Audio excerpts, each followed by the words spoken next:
유류분 반환 청구권 소를 제기하는 게 가장 좋습니다. 만약에 소송을 제기를 하기가 애매하다. 자기가 유류분이 침해가 됐는지 안 됐는지 이런 걸 모를 수도 있거든요. 그럴 경우에는 1년 이내로 내가 너한테 유류분 청구를 할 테니까 그렇게 알고 있어라. 이런 거를 1년 내로는 해둬야 된다는 거거든요.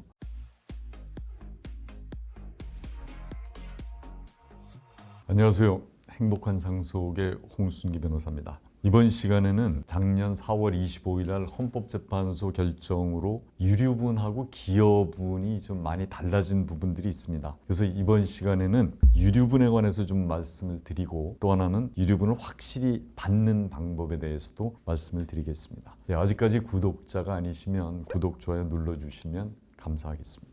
우선 상속에서 제일 까다롭고 또 소송 건수도 제일 많고 그게 이제 유류분인데요. 그래서 유류분이 어떤 건지, 그리고 누가 받을 수 있고 계산은 어떻게 하는 건지, 그리고 이번 시간에는 확실히 받는 방법, 거기에 대해서도 말씀을 드리겠습니다. 우선 첫 번째로 유류분이라는 것은 법에서 보장하는 상속분의 최소한이다, 이렇게 생각하시면 됩니다. 그러니까 상속분의 최소한이라는 게 법정 상속분의 2분의 1이라는 말이거든요. 그리고 이것이 이제 1979년 1월 1일부터 시행이 됐습니다. 그래서 그때 당시에 이제 그 상속인의 생계를 보호한다든가, 또는 그때는 너무 이제 아들 위주로 상속이 이루어졌기 때문에 딸들을 보호한다는 의미에서 신설이 됐습니다. 그래서 이게 1979년 1월 1일부터 시행이 됐기 때문에 지금도 1979년 이전에 증여한 재산은 유류분 대상이 아닙니다.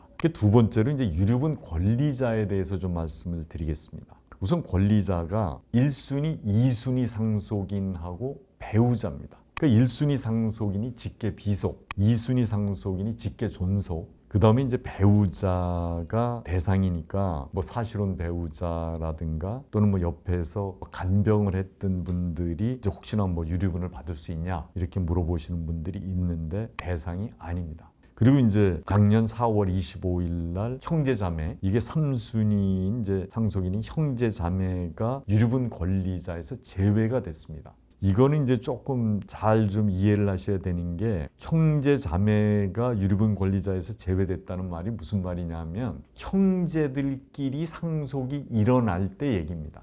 그러니까 부모님이 돌아가시고 나서 밑에 자녀들끼리 유류분이 있다 없다 이런 문제가 아니고, 부모님 안 계시고 결혼하지 않은 형제가 돌아가셨을 때 형제들이 상속인일 때 유류분은 없는 거다, 이제 이런 말씀이거든요. 그래서 이건 3순위자인 형제 자매는 유류분 권리자에서 제외됐다, 이렇게 하시면 좋고요. 지금 또 하나가 이제 제일 중요한 건데, 이제 유류분권 상실자라는 게 생겼습니다. 그러니까 유류분권을 받을 수 없는 사람이 이제 법적으로 가능해졌다는 거거든요. 그래서 금년 말까지, 25년 말까지 국회에서는 입법을 해야 됩니다. 그래서 그러면은 유류분권을 상실하는 사람이 생기는 거죠, 법적으로. 그리고 이제 세 번째는 유류분 비율인데, 직계 비속하고 배우자는 법정 상속분의 2분의 1, 그다음에 직계 존속은 법정 상속분의 3분의 1, 이게 유류분 비율입니다. 이제 네 번째가 유류분 반환 의무자인데, 결국은 이제 유류분의 상대방이 되는 거죠.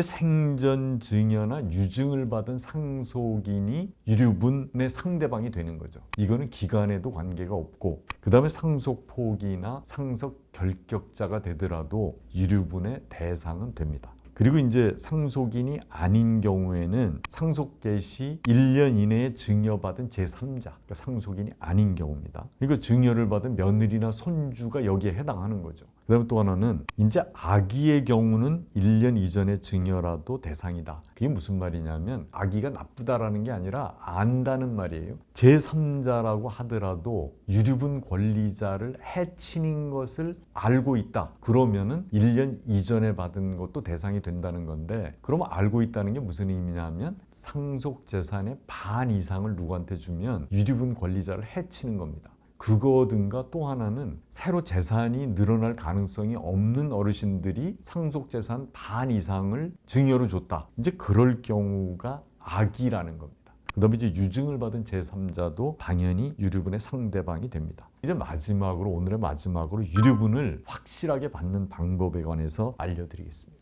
우선 첫 번째는 이 유류분에는 소멸시효라는 게 있습니다. 이걸 이제 행사 기간이라 그러는데요. 이게 피상속인이 돌아가신 거 하고 그 다음에 내가 반환받아야 될 증여나 유증, 그러니까 이제 피상속인께서 돌아가신 사실, 그리고 내가 지금 유류분의 피해를 입어서 내가 반환을 받거나 할 증여나 유증이 있다. 그 두 가지를 같이 안 때로부터 1년 내로 행사를 하셔야 되고, 그리고 상속 개시일로부터 10년이라고 그랬는데 그게 무슨 말이냐 하면, 예를 들어서 그 비상장 주식 같은 경우는 어디가 등록이 돼 있는 것도 아니기 때문에 예를 들어 비상장 주식 같은 거를 상속인에게 줬다. 그건 모르고 있을 수도 있거든요. 그러다가 한 7년, 8년 지나서 알았어. 그러면 그때로부터 1년 내로 하라는 말이고, 그게 피상속인이 돌아가시고 10년이 지나면 그때 알았더라도 그거는 유류분 대상이 안 된다, 이런 뜻입니다. 그러니까 이제 유류분에 관해서는 그 소멸시효가 있다는 걸 아시고 그 기간을 반드시 준수를 하셔야 됩니다. 이제 두 번째는 이게 유류분권을 그러면 1년 이내에 행사를 해야 되는데 알았다면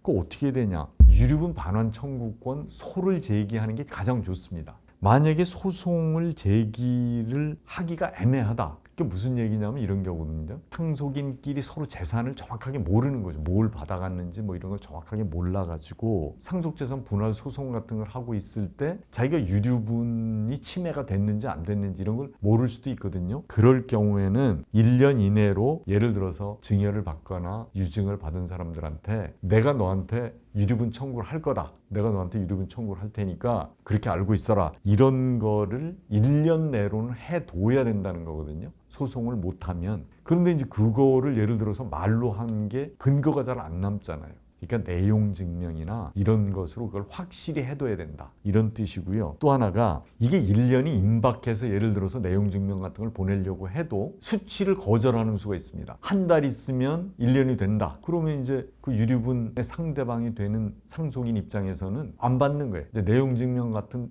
우편을 안 받는 거예요. 배달이 안 되면은 의사표시를 못 하는 거예요.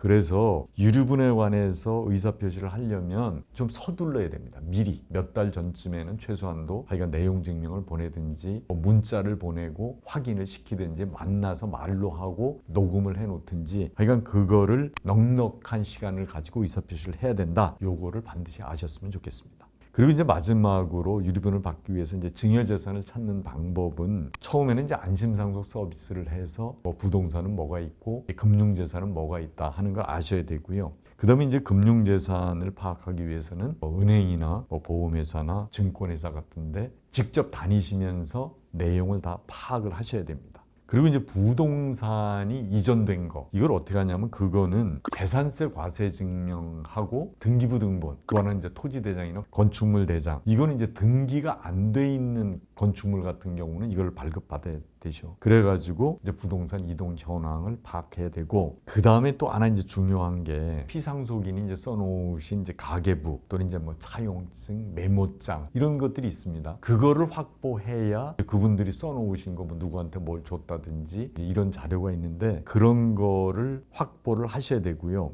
또 하나는 그런 게 없다. 그러면 돌아가시기 전에 확인서 같은 거를 피상속인한테 받아 놓으면 좋습니다. 그래서 내가 뭐 자녀들한테 누구한테는 뭐 언제 결혼할 때 얼마 줬고 누구한테는 뭐 집 살 때 뭐 얼마를 줬다든지, 이렇게 현금으로 갔거나 금전이 이동된 거는 거의 통장에 안 찍힐 수도 있고, 그 다음에 부동산처럼 이 등기부 등본에 정확하게 나오지 않을 수가 있거든요. 그런 것들은 그런 자료를 확보하셔야 유류분을 정확하게 받을 수 있다. 이번 영상이 유익하셨다면 구독, 좋아요 부탁을 드리겠습니다. 그리고 다음 시간에는 유류분을 적게 줄 수도 있고 유류분을 주지 않을 수도 있다. 이 점에 대해서 말씀을 드리겠습니다. 감사합니다.